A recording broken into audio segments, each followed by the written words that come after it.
Let's carry the gray. Today I want to tell you a story about a group that I had a few weeks ago. I had a bunch of people there, and we were talking about stress, talking about sleep, and how we, when we're lying down in bed, can sometimes think about a tiny little negative and build it up and build it up until it becomes the end of the world. And our thoughts begin to race and go in a circle. And we build it up and we build it up. And we get angry and anxious and we own it as if it's real. And then in the end we find out that that's not what the reality really was. Many of us have a tendency of writing these stories in our head. It gets in the way of living in the moment. If you can just take some time out and not make an assumption that something is a negative, if we can put on pause our thoughts of the past events that don't exist now, or future concerns that don't exist now, it can make a huge difference in our moment. I've touched upon this in another video. Now it's important to try to live in the moment. However, what if something happens in the moment? Take, for instance, sitting on a beach, watching the water come up to the shore. I can enjoy this moment. Or I might get annoyed because there are seagulls in the background somewhere. Or I can still hear the odd vehicle. Or there are some people making a lot of noise somewhere, and it's interfering with my moment. Or I can choose to enjoy the feel of the breeze against my face. I can choose to enjoy the warmth of the sun against my skin. I can choose to appreciate the sound of the waves. I can choose to enjoy the feel of the sand between my toes, the heat radiating from the sand, enveloping me with a warmth. You see, there are two stories. You have the annoying seagulls, or you have the other one that I painted, with all sorts of warm, tingly feelings. It's amazing how often we choose to focus on the negative and not appreciate the positive in the moment. If we can just pause ourselves and appreciate this one speck of time and live in that one speck of time,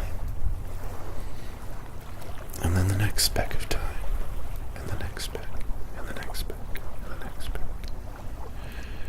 and keep going on, and all of those specks make up a moment of appreciation.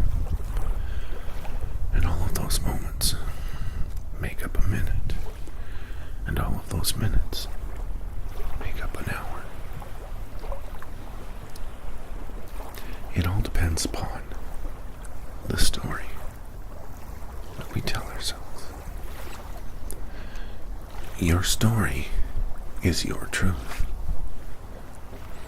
You will live that truth. And it's a choice. It's a choice of living in anxiety and anger, or choosing to live in peace and harmony.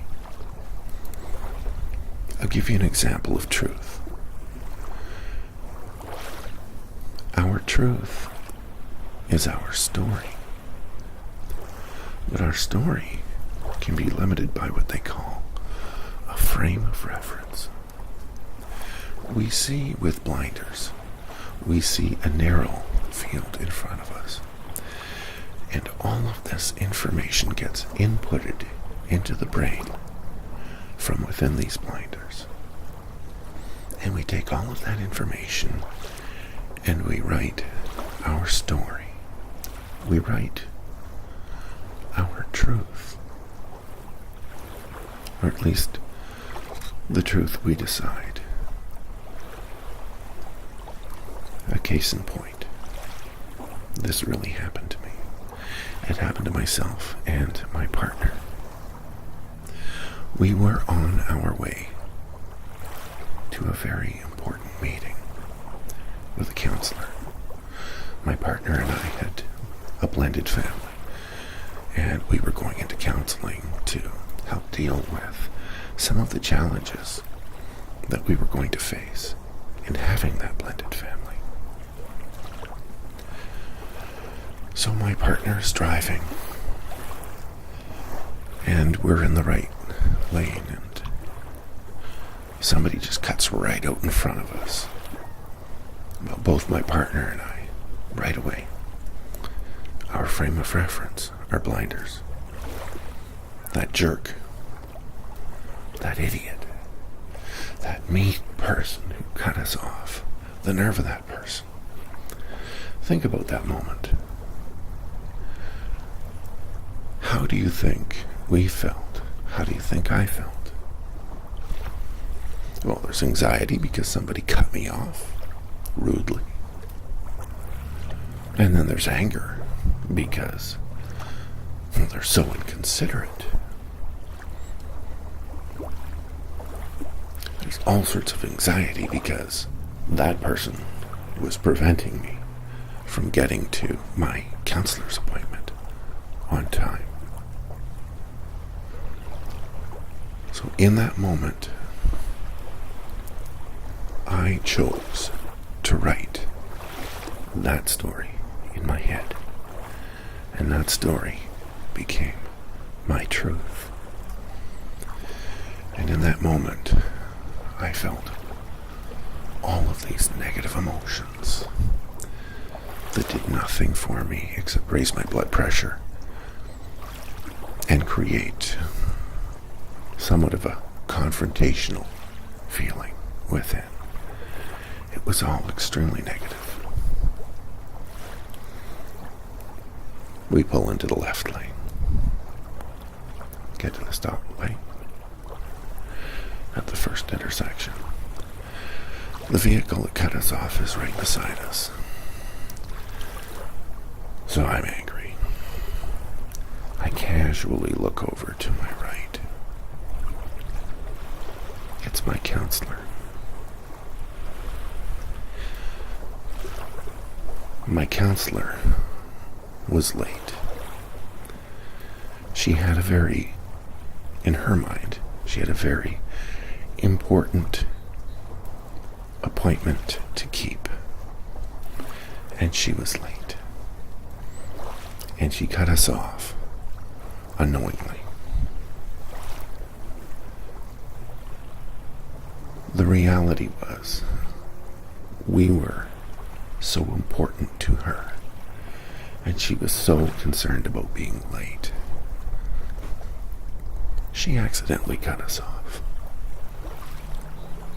She cared so much about us that she did not want to be late for any reason whatsoever for that appointment.